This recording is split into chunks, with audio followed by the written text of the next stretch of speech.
Turma do Propósito, e aí meu querido irmão, tudo bem? Estamos juntos aí para estudarmos hoje Deuteronômio capítulo 26. Seja bem-vindo, você que chegou agora para o nosso propósito, lembrando que são 3 passos simples.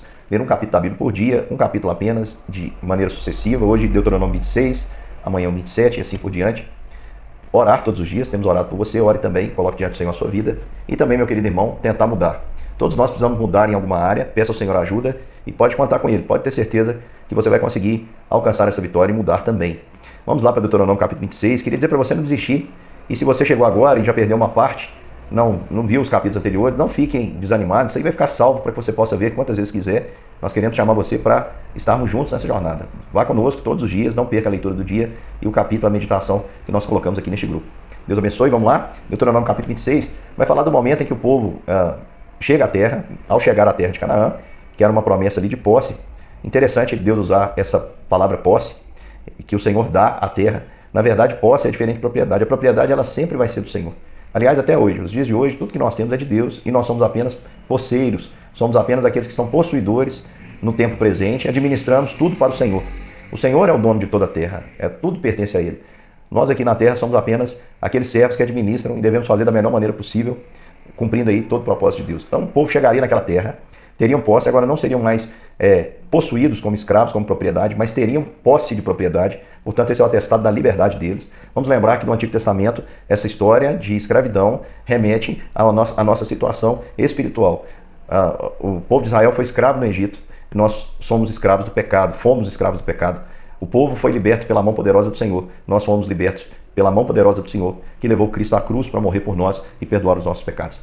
Aqui, meu querido irmão, naquele ano em que chegassem, a primeira coisa que deveriam fazer é colher os primeiros frutos, colocar no cesto e diante do sacerdote e dizer, olha, aqui está a prova que nós tomamos posse da terra, nós estamos aqui oferecendo tributos ao Senhor, estamos oferecendo aqui as primícias ao Senhor, que Ele nos deu essa terra. E o sacerdote colocaria ali então a oferta diante do Senhor, dos primeiros frutos. Isso é um princípio que nós devemos aplicar, tem a ver com o que Jesus ensinou. Jesus disse que em primeiro lugar devemos buscar o reino de Deus e a sua justiça. Isso significa, meu querido irmão, que tudo que formos fazer, precisamos primeiramente honrar o nosso Deus. Com todas as coisas, com as nossas atitudes, com os nossos projetos, quando nós começarmos a sonhar algo, os primeiros passos, a base, a intenção, o desejo, os recursos, tudo nós precisamos consagrar ao Senhor para que, com certeza, Ele nos abençoe e faça além do que nós imaginamos ou pensamos. Mas também com os nossos bens. Tudo que nós vamos fazer, nós precisamos honrar o Senhor. É muito lindo porque tem muitos cristãos que adotam esse hábito. Constroem uma casa antes de morar ali, consagram ao Senhor. E consagram de coração, porque a gente sabe que o Senhor não come esses frutos, não comeria esses frutos. Mas como eles seriam oferecidos? Diz o texto que eles chegariam então ao sacerdote, e o sacerdote colocaria ali esse cesto com os frutos e eles fariam uma declaração. Olha, meu pai, a partir do versículo 5, meu pai foi arameu, prestes a perecer, está falando de Jacó, que fugiu de Esaú, sendo ameaçado de morte para a terra de Arã, portanto arameu.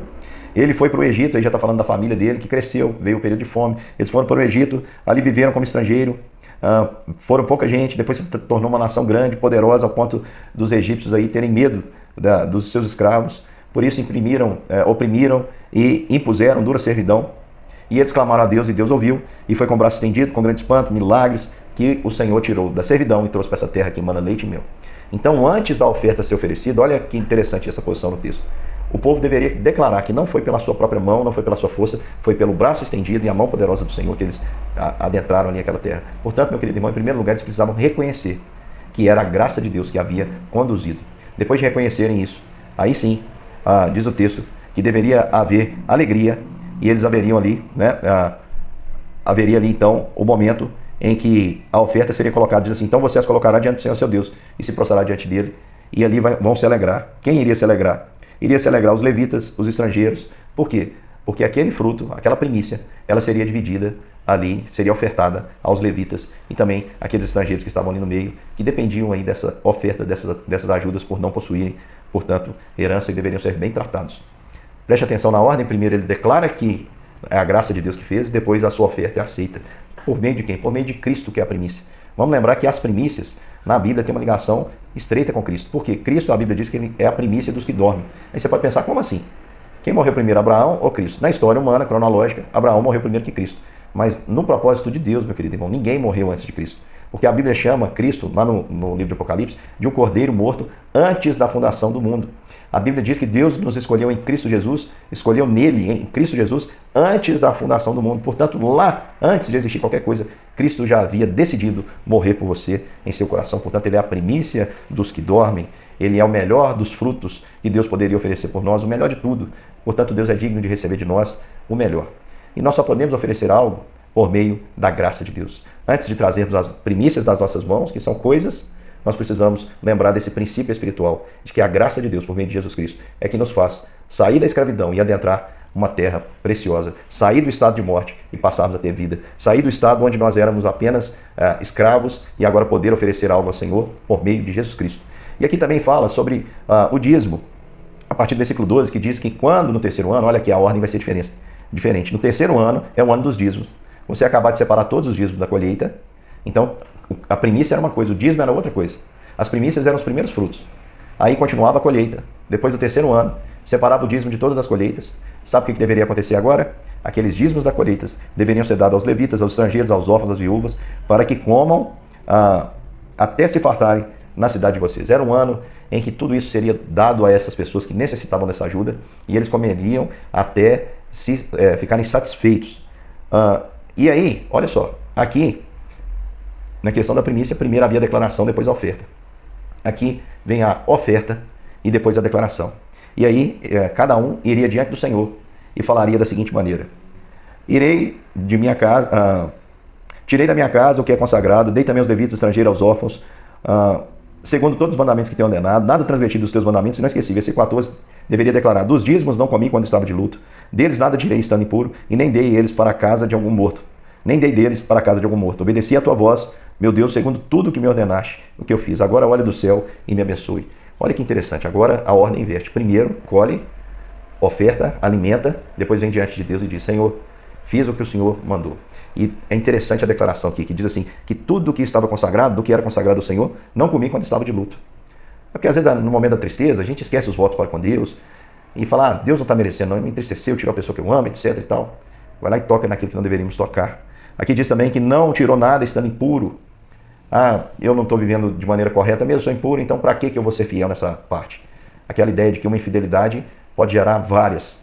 Não, eles deveriam declarar: não, Senhor, a minha impureza não fez com que eu mexesse naquilo que é o meu dever consagrar. E também não dei para a casa de algum morto. Essa interpretação, esse versículo, esse verso traz grandes divergências. Eu entendo, meu querido irmão, que aqui ele estava dizendo que não deu aquilo que é consagrado a alguém que não passa de um ídolo. Isso era consagrado a Deus. No entanto, serviria para o próximo. Olha que coisa maravilhosa, irmãos. Primícias apontam para Cristo, o melhor dos frutos, os primeiros frutos. Por meio de Cristo e da nossa confissão, é que nós podemos agora ofertar e agradar a Deus. Agora, uma vez que nós fomos restaurados por Deus, nós temos a opção de andar com fidelidade ou não. Alguém pode fazer o que deve fazer, no tocante ao dízimo, oferta, comportamento, etc. Ou pode escolher não fazer. Mas a bênção para quem anda em fidelidade existe e está na Bíblia. E o texto aqui vai nos dizer o seguinte: que primeiro deveria servir o próximo e depois vir diante de Deus e dizer: Senhor, fiz o que devia ter sido feito. Por quê? Para o Senhor não dá para mentir, meu querido irmão. Então, a minha oferta para o meu próximo, agora ela não depende de passar por Cristo, porque Cristo já fez a obra em mim. E agora, meu querido irmão, em Cristo Jesus, eu posso fazer o bem pelo meu próximo, eu posso ser Cristo para ele, eu posso compartilhar o meu pão, posso compartilhar aquilo que eu tenho. Percebam que os dízimos que eram do Senhor eram usados na direção do próximo. E Deus se alegrava com isso. E é por isso que o povo poderia pedir: Senhor, eu tenho obedecido o Senhor, olha do céu e me abençoa. Não é uma cobrança, meu querido irmão, não é uma exigência como a teologia da prosperidade diz, que Deus tem que fazer, ou que se você der um valor X, Deus tem que te dar isso de uma maneira potencializada. Não é, meu querido irmão, não é. Não é assim que funciona. Nós fazemos tudo hoje para Deus, somos fiéis porque o Senhor é fiel. O Senhor, ele continua sendo fiel, mesmo quando somos infiéis, mas quando nós tentamos, irmãos, andar em fidelidade, nós vamos experimentar também essa bênção do Senhor. Aqui diz para o povo pedir a Deus e falar: Senhor, olha do céu e nos abençoa, porque temos tentado andar em fidelidade com o Senhor, temos andado em fidelidade com o Senhor. E eu acho bonito que no final do capítulo aqui, diz assim: hoje o Senhor ordena que vocês cumpram os estatutos e juízos. Então, Deus está dizendo: sejam fiéis, observem as primícias, observem o dever de vocês para com o próximo, observem a relação de vocês com os bens materiais, me honrem mais do que vocês honram os bens materiais. A gente às vezes fala assim que está disposto a morrer por Deus. Eu estou disposto a morrer por Cristo. E você está disposto a viver por Ele? Você está disposto a dar a sua vida, mas você está disposto a morrer por ele, mas você está disposto a dar a sua vida por ele? Isso significa consagrar tudo a ele, inclusive os seus bens. Às vezes a gente pensa que dá para morrer por Deus, porque morrer é instantâneo, né? Morrer como um apóstolo, decapitado, crucificado, rapidinho, morreu e pronto, não dá trabalho.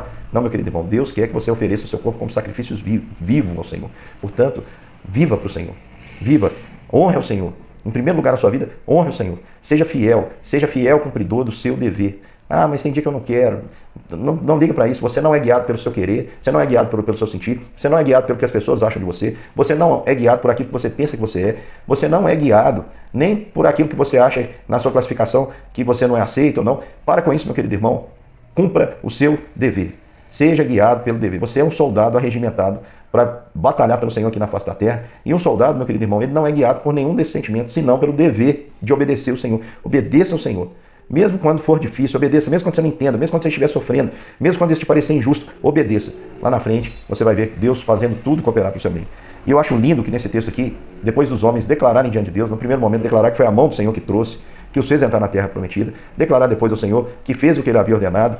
Diz o texto que se nós declaramos o Senhor, é o Senhor que declara, vai nos declarar. Versículo 17 diz: hoje vocês declaram que o Senhor será o seu Deus, e que vocês andarão nos seus caminhos e guardarão seus estatutos e os seus mandamentos, e darão ouvido à sua voz. E hoje, já que vocês declaram isso, o Senhor declarou que vocês serão o seu próprio povo, como ele prometeu, que vocês devem guardar todos os seus mandamentos. Assim, olha o que Deus vai fazer conosco: ele nos exaltará em louvor, renome e glória sobre todas as nações, que fez e fará de vocês um povo santo ao Senhor. Deus assim falou, e assim ele vai fazer. Meu querido irmão, olha que promessa de Deus. Se você declarar Deus como a primícia, se você honrar o Senhor com as primícias, se você honrar o Senhor e o seu reino em primeiro lugar, se você declarar que o seu maior compromisso é ser um servo dele, se você invocar o nome do Senhor, se você buscar o Senhor de todo o coração, aqui diz que Deus vai declarar também a seu respeito isso. Ele vai te exaltar diante de todas as nações, e você vai ser um povo separado, um povo que vai ficar evidente para todos, que você tem um Senhor, tem um dono, é propriedade exclusiva de alguém muito especial, que é o Senhor. Meu querido irmão, falei muito, amanhã nós continuamos, amanhã Deuteronômio, capítulo de número 27, um grande beijo e até mais.